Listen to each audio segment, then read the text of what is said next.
অলির কথা শুনে বকুল হাসে, কই তাহার মতো তুমি আমার কথা শুনে হাসো না তো। ধরার ধুলিতে যে ফাগুন আসে, কই তাহার মতো তুমি আমার কাছে কভু আসো না তো।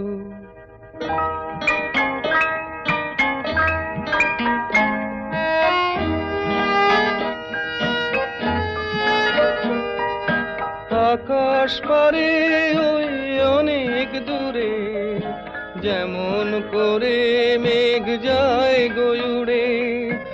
আকাশ পারে ওই অনেক দূরে, যেমন করে মেঘ যায় গয়ুড়ে। যেমন করে সে হাওয়ায় ভাসে, কই